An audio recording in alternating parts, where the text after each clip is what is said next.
It is the perfect target. 500 potential victims. Airplanes are uniquely vulnerable to terrorists. All it takes is a bomb on board. I've lost my brother-in-law, sister-in-law, and their house was just a 30-foot crater. We explore the terrible game of cat and mouse between terrorists and airlines. How security failures lead to a bomb going into the hold. How a cool-headed Al-Qaeda killer slips a new device past airport scanners. And how a man attempts to blow up an American airliner. But do we now have the technology, the inside information to counter the threats? Or will the terrorist always get through?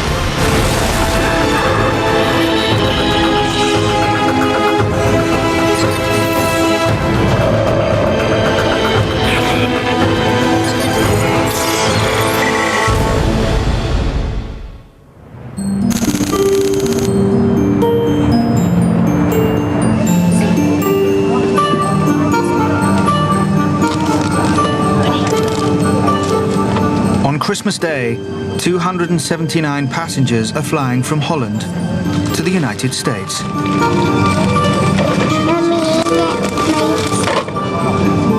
Among them is a young Nigerian man, Umar Farouk Abdul Muttalab. He seems unremarkable.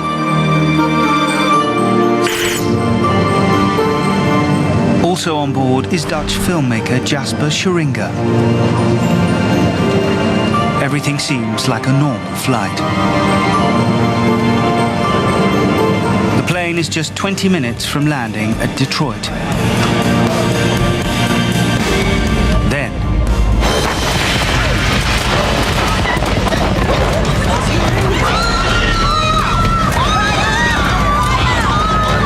some people started to scream, "Fire, fire!"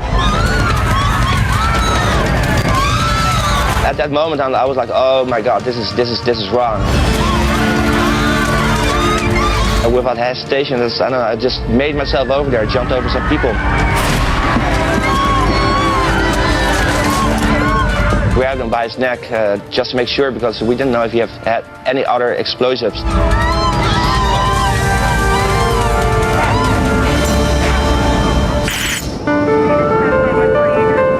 it's a lucky escape for Scheringa and his fellow passengers. Abdul Muttalab is an Al-Qaeda suicide bomber. If the explosives he'd smuggled on board had detonated, they might have blown a hole in the side of the plane. Security authorities now face two difficult questions. How has a man with known links to Islamic extremists been allowed to board the plane?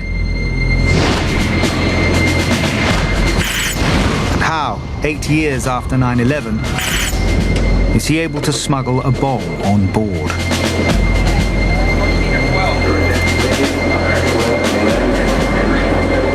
What is even more alarming is that this attack should never have happened if lessons had been learned from the past.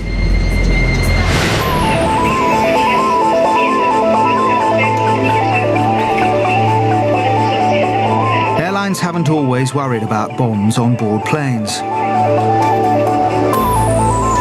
In the 70s, their great fear was hijackers.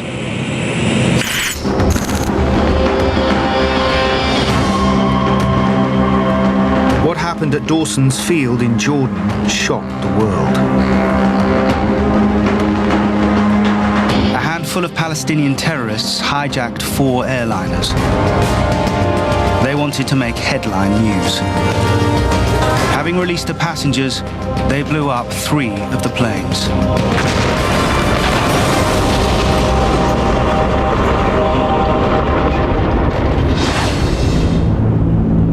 Back then, hijackers rarely killed their hostages.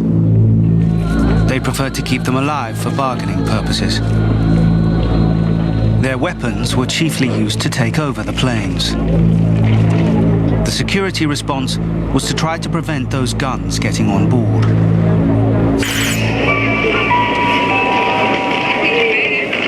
From 1973, passengers in America have to walk through the now familiar metal detector arch for the first time. Norman Shanks, one of the world's top experts on aviation security.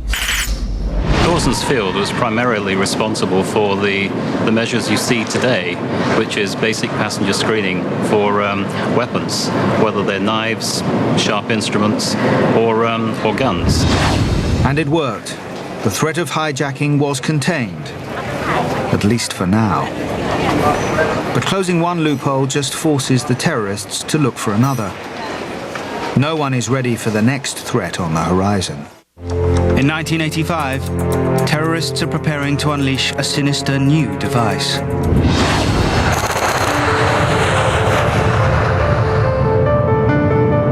On the morning of the 23rd of June, Air India Flight 182 is making its way from Canada across the Atlantic towards London, the first leg of a journey to India. As the plane approaches Ireland, the pilots make contact with air traffic control. Air India 182, good morning. Air India 182, good morning, score 2005, and go ahead, please.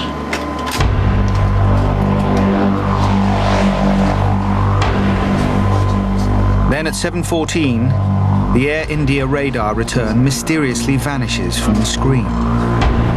There is no warning, no mayday call. It simply disappears.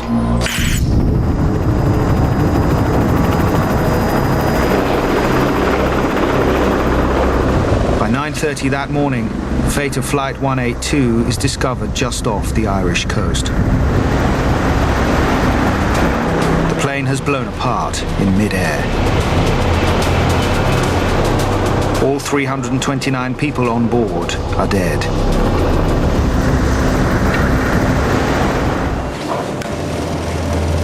When investigators retrieve the tapes from the plane's black boxes, they reveal a chilling story.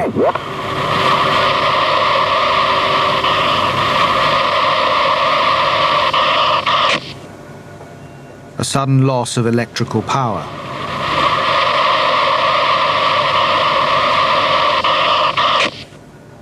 The classic signature of a bomb going off on board. Chris Yates is an expert on international terrorism and aviation security. The Air India 182 disaster was really a defining moment for the aviation security industry. Although we didn't know at the time why that 747 simply fell out of the sky, we had a fairly good idea that quite probably we were talking about an explosive device going off on that plane at that time. But who has planted a bomb? And how has it got on board? The shattered remains of Air India 182 are now the starting point for a murder investigation. From Canada. As the police sift through the passenger lists and booking records, evidence begins to point towards one particular terrorist threat. Extremist members of the Indian Sikh religion.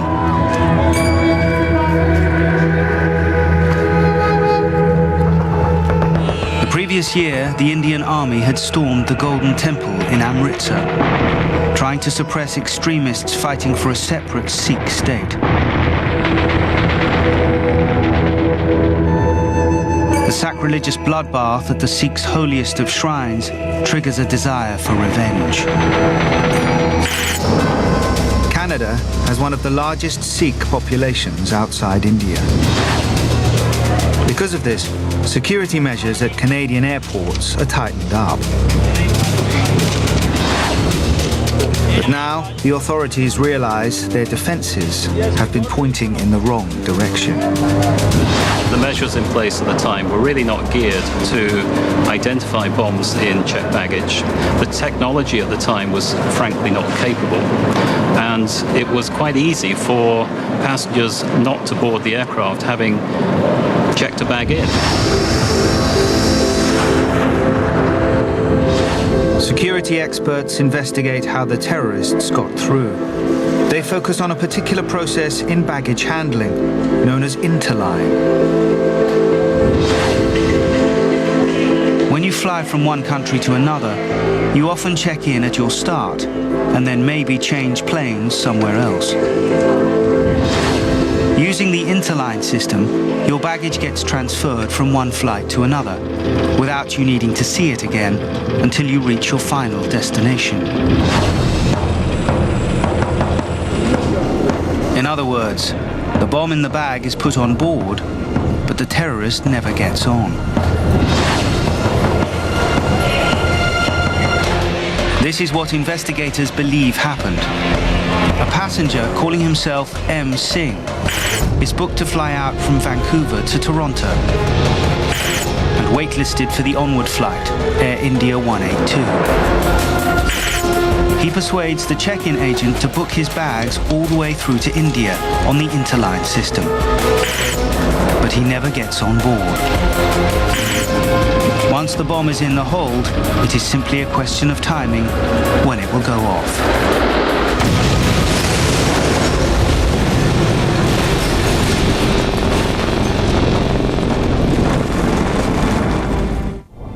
Indian investigators know this is a wake-up call for airline security. But in many parts of the world, the wake-up call goes unheeded. Yotam Margalit is an expert on explosives detection systems. Security systems were still primarily focused on finding the type of threats which a passenger would carry on his body in order to hijack the plane. And this case of the Air India attack in 1985 is a prime example of the fact that we take a long time to develop effective security means that are capable of true certifiable threat detection. If the lessons had been learned from Air India 182, they might have prevented one of the world's most shocking terrorist attacks of modern times. Just 3 years later,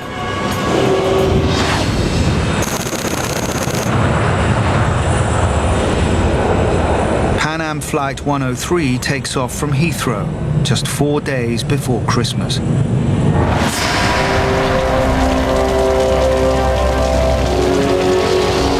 It is blown to pieces over Lockerbie in Scotland.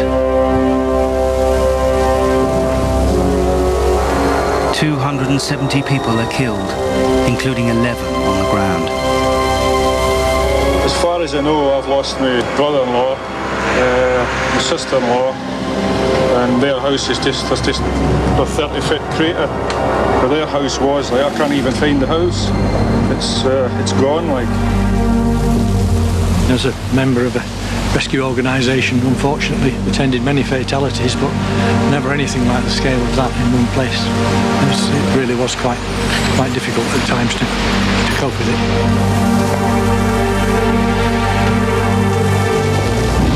What follows is the biggest forensic investigation in history. The aircraft and its components, and baggage and items from it were just spread over such a vast area. So we picked up an immense amount of aircraft parts and personal effects, and they were the things that finally bore the evidence that proved what had brought the aircraft down. As the forensic team begin to investigate, the evidence leads them to the same weak spot exploited by Sikh extremists 3 years before. Pan Am 103 has been blown apart by an unaccompanied bomb hidden in a bag in the hold. Investigators believe in Malta, a Libyan terrorist team led by Abdelbasset Ali al-Magrahi placed a suitcase containing explosives onto a plane bound for Frankfurt.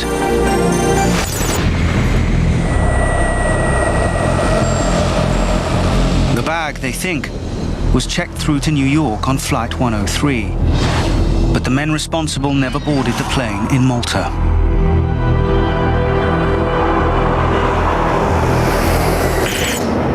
Once again, an unaccompanied bag with a bomb inside is traveling through the interline system. Frankfurt Airport, the bag is simply allowed to be forwarded onto the Pan Am flight, with devastating results.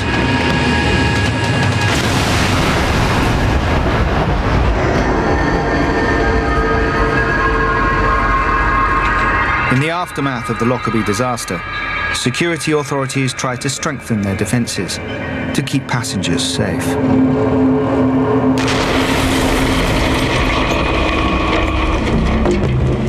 Could planes be made tough enough to survive a bomb blast? That means lining it with bomb-proof material, making it both heavier and more expensive.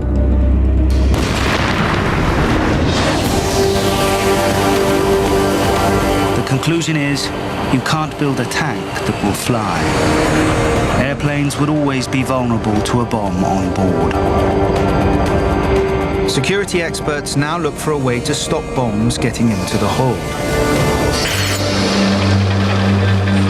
Their solution, first developed at Heathrow Airport, is to screen every single bag after it's been checked in. The key technology that made this possible is computerized tomography, or CT.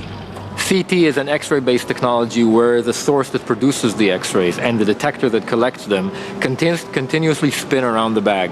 This generates a tremendous amount of data about the individual objects that are inside the bag, and it's actually measuring density. Explosives have a specific range of densities that they're found in, and that's how we detect them. If the scanner picks out a suspicious object, airport security can investigate further with the passenger. But closing one loophole only forces terrorists to think again. If they can't put a bomb in the hold, can they now get one into the passenger cabin?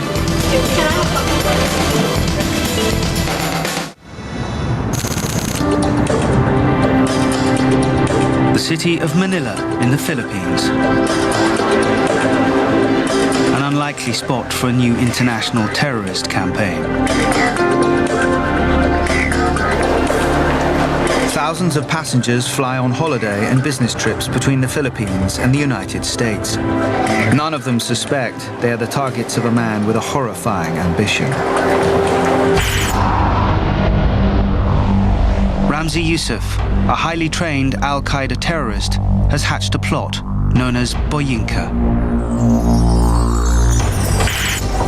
The target, over 4,000 passengers on 12 planes, flying between Asia and the USA. Christine Negroni has written extensively on security issues. Ramzi Youssef was planning a enormous terrorist event, the likes of which we've never seen, perhaps eclipsing 9/11, in that 12 U.S. airliners were going to be bombed simultaneously as they flew across the Pacific. Youssef isn't going to risk a suitcase bomb that might be detected by the X-ray scanners. He is going to take the bomb on board himself. And that means getting it past airport security. So he comes up with an ingenious terrorist solution, the micro bomb. Danny Kay is one of Britain's top explosives experts. Ramzi Youssef used a range of household objects. For example, the power source was an ordinary 9-volt battery. The timing device, a simple digital watch available from any high street shop. The explosives were ignited using exposed filaments of an electric light bulb.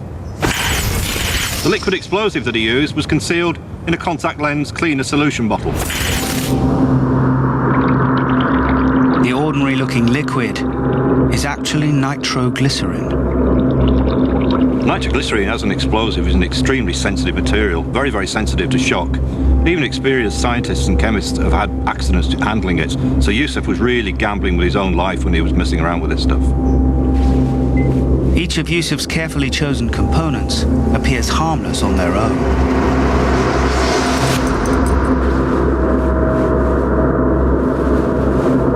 Only the detonator wires might raise suspicions. Youssef has to get them past the metal detectors, but he finds a loophole in security. Metal metal detectors are set up to identify guns or knives, usually hidden on the upper body or legs. So Yusuf hides his thin metal wires inside his shoes.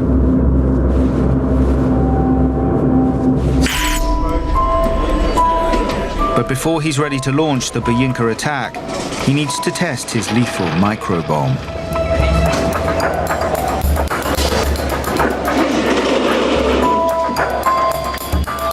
So in December 1994, Yusuf decides he's ready for a trial run.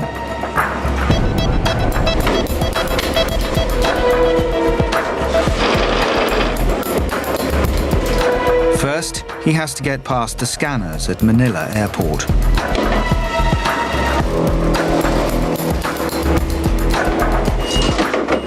It goes without a hitch.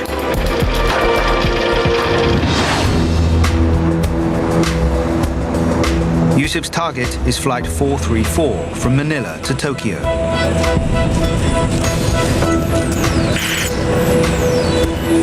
It makes a convenient stop at the city of Cebu, where Yusuf can disembark after planting his bomb. This is not a suicide mission.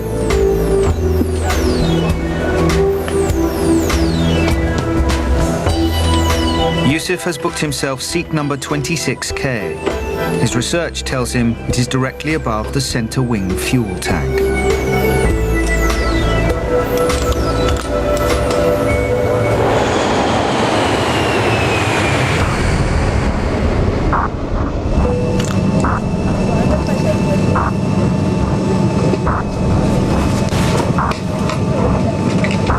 Once the plane is airborne, Yusuf discreetly prepares his bomb.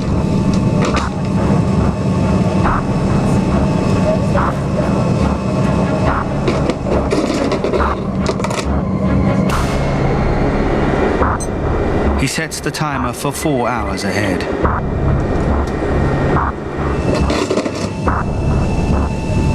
Then he returns to seat number 26K.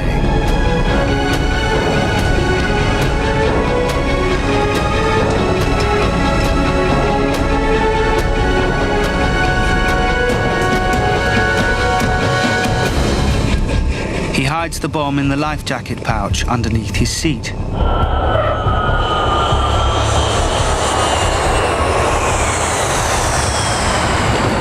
When the plane lands at Cebu, Yusuf calmly disembarks.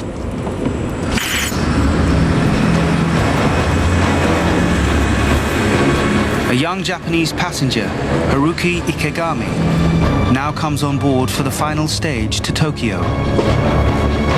He sits down in seat 26K, directly above the bomb.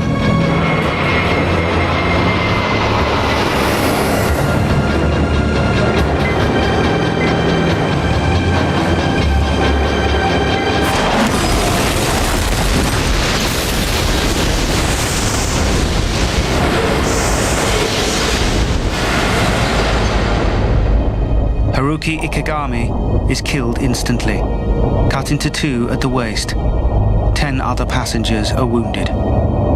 Incredibly, Flight 434 survives. Yusuf's plot has one flaw. The plane is another version of the 747 with a different seating layout. Seat 26K is 2 rows away from the center wing fuel tank, so Yusuf's microbomb fails to ignite it.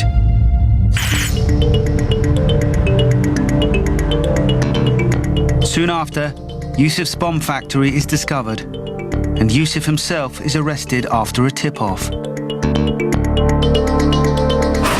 18 months later, he's convicted and jailed for life. The defendants convicted today, if they had had their way, would have killed within 48 hours literally thousands of innocent, unsuspecting passengers headed to America in a dozen different jumbo jets. The horror of it is almost impossible to comprehend. Yusuf is now behind bars, but he has shown microbombs can pass unnoticed through baggage screening. Explosive substances can be disguised as harmless liquids. And metal detectors are not set off by wiring hidden in the heels of shoes. Despite this, none of the authorities recognize the potential threat. What I still find remarkable is that even after he was found, and he was arrested by the police for, starting a fire in his apartment as he tested, some sort of explosive mix. What I still find amazing about that is that we didn't take him seriously. Yusuf's plot should have been a massive wake-up call for aviation security.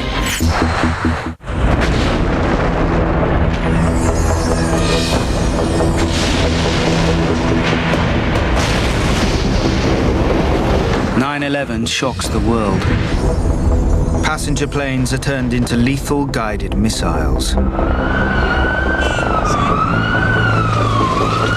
Hijacking is back, but on a devastating new scale.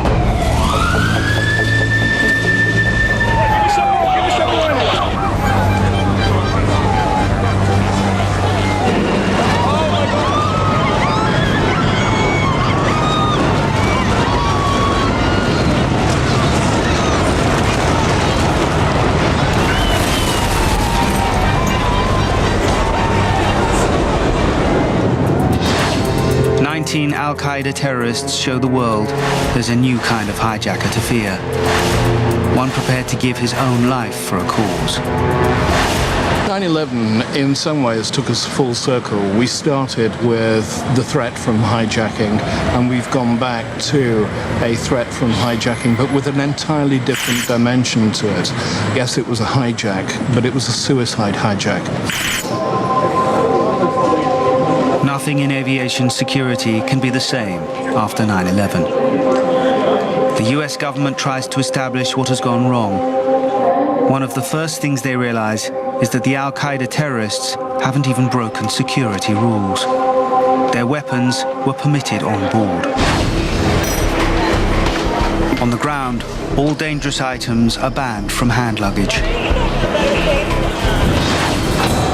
In the air, cockpit doors are made bulletproof and locked from the inside. The terrorists change tactics once more. Gone are the suicide hijackers, in come the suicide bombers.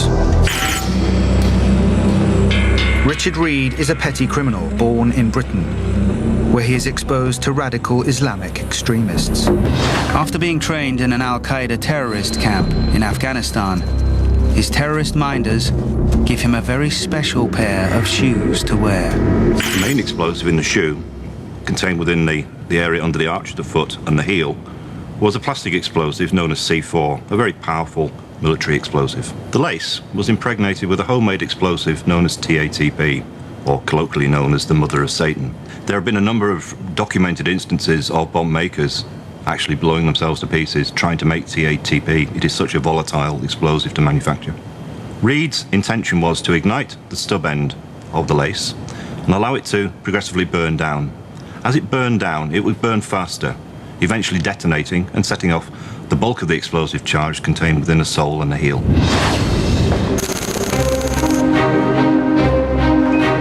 Just 4 days before Christmas, Reed arrives at Charles de Gaulle Airport outside Paris. His target is an American Airlines flight to Miami. But his disheveled appearance and one-way ticket raise suspicions. He is held for questioning by the police. But they don't check his shoes.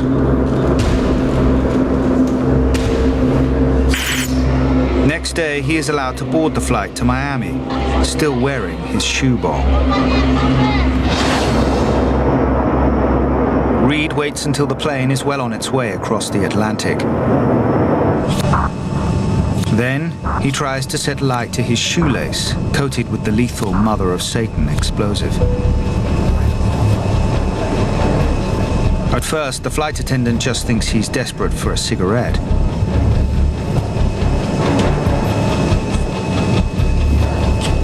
Reed tries again, the shoe bomb now on his lap. But the lace still fails to ignite. Suddenly, both flight attendants and passengers realize the danger.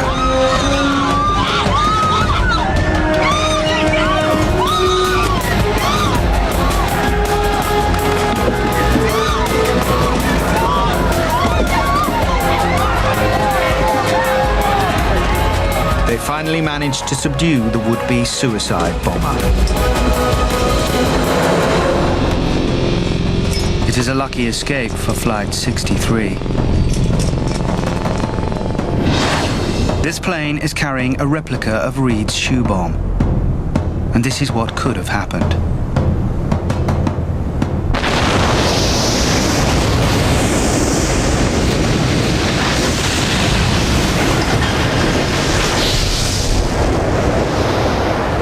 So why didn't it go off?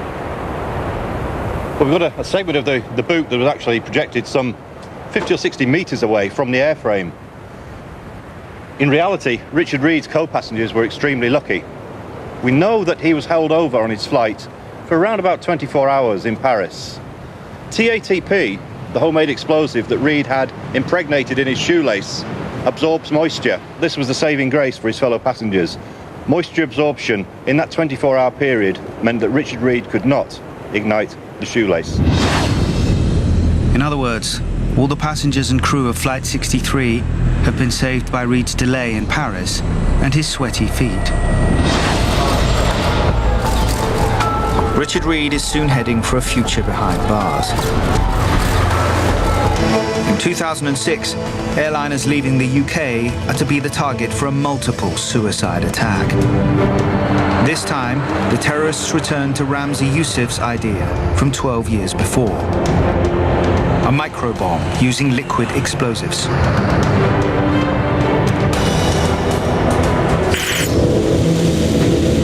Taking a sugary powder, then mixing it with an explosive liquid. Who would suspect a bottle of soft drink?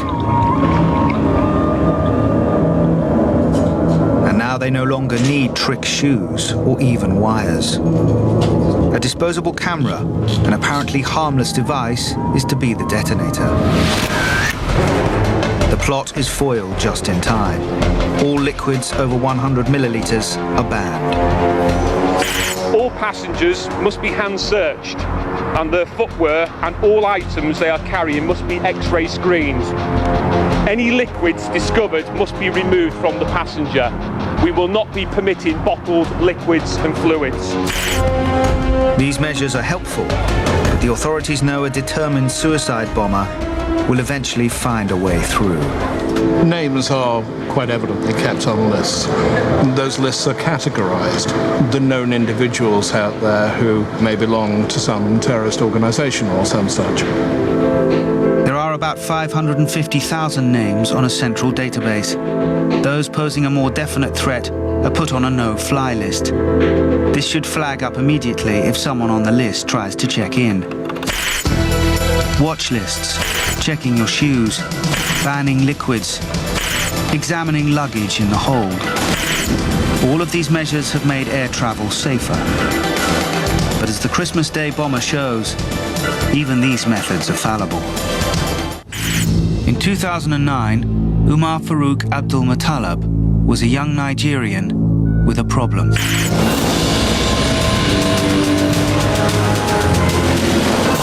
After spending several months in Yemen, where he allegedly came into contact with Al-Qaeda terrorists, he is now ready for martyrdom and wants to blow up an American airliner.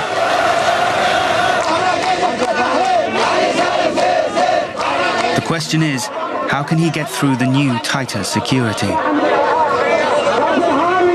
First, he is given a new kind of microbomb, combining powdered explosives with a liquid detonator, small enough to be within the limit for liquids allowed on board. Abdul Muttalib was trying to take advantage of a reaction known as a hypergolic reaction. He was going to inject a clear liquid into a powder, which after a few seconds will give a fireball. He wanted this fireball to detonate explosives concealed elsewhere on his body.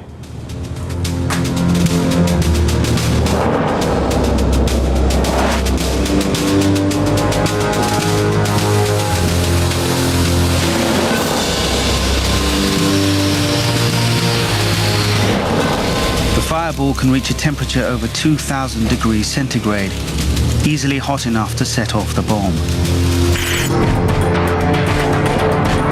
As well as the liquid detonator, Abdul Muttalib is given a pouch of powdered explosive.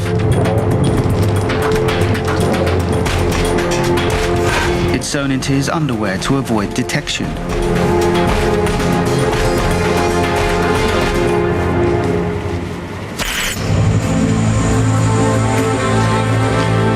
His suicide mission begins in Ghana in Africa, where he buys his one-way ticket to the USA.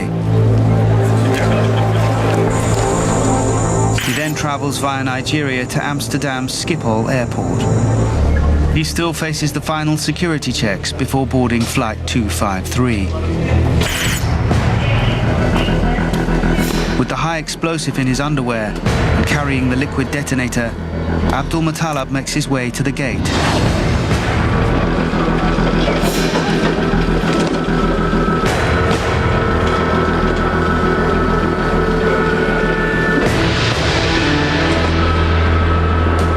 No one seems to think it's odd he has a one-way ticket, or he's going to a freezing cold Detroit, apparently without a coat.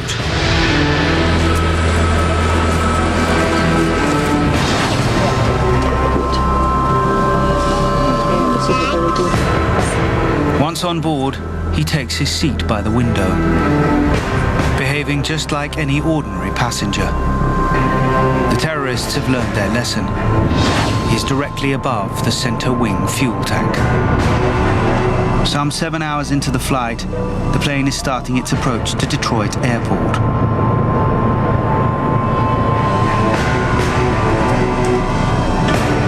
The young would-be martyr has prepared himself.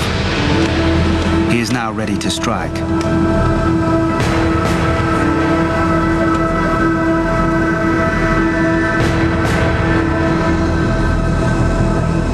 He tries to inject the liquid into the powdered explosive, but it doesn't blow up as planned.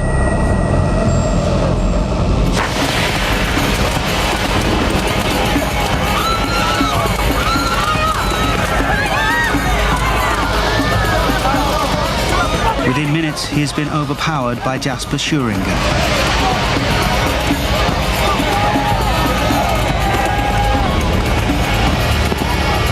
This is a triumph for courageous passengers, not airport security. Well, it's very scary, and I'm very lucky to be alive, and I think we're all very lucky to be alive.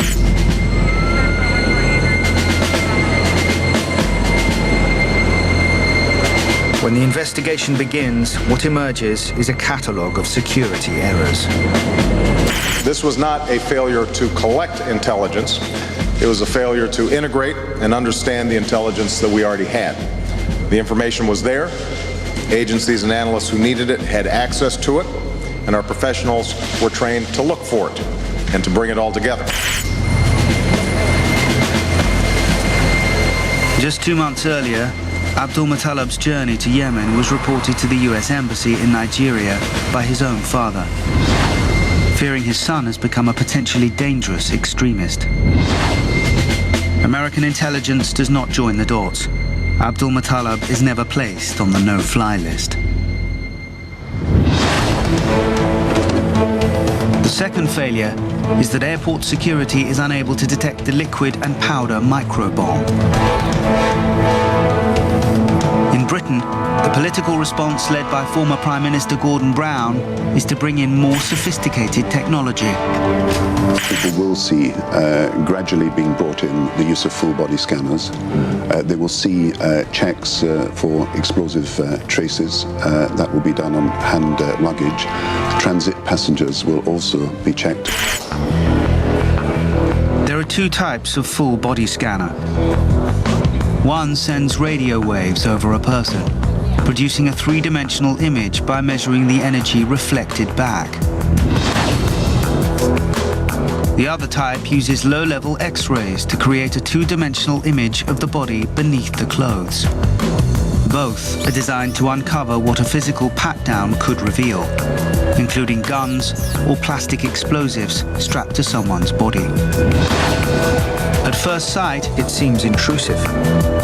The latest scanners produce anonymous images, focusing attention on the threat rather than the person. They're now being introduced at airports around the world. But this technology is only the most visible of our anti-terrorist defenses.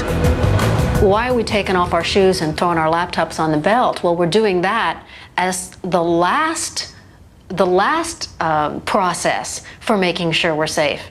Not the first. The first is understanding who's on these airplanes, understanding who's likely to be causing a problem on an airplane. Many believe the best way forward is to use passenger profiling. Potential threats are identified using intelligence sources or spotting suspicious behavior on the ground. For instance, the fact that Abdul Muttalib was traveling to Detroit at Christmas without a winter coat. And that both he and Richard Reed were on a one-way ticket should have triggered further investigation. Many airports are now employing behavior detection officers to spot people acting out of the ordinary. It's a fairly straightforward technique. You can experience this yourself when you go through a customs channel. That you see customs officers there observing passengers as they're going through. And they're pretty good and have been good for a number of years at identifying people that may be carrying something through they perhaps shouldn't.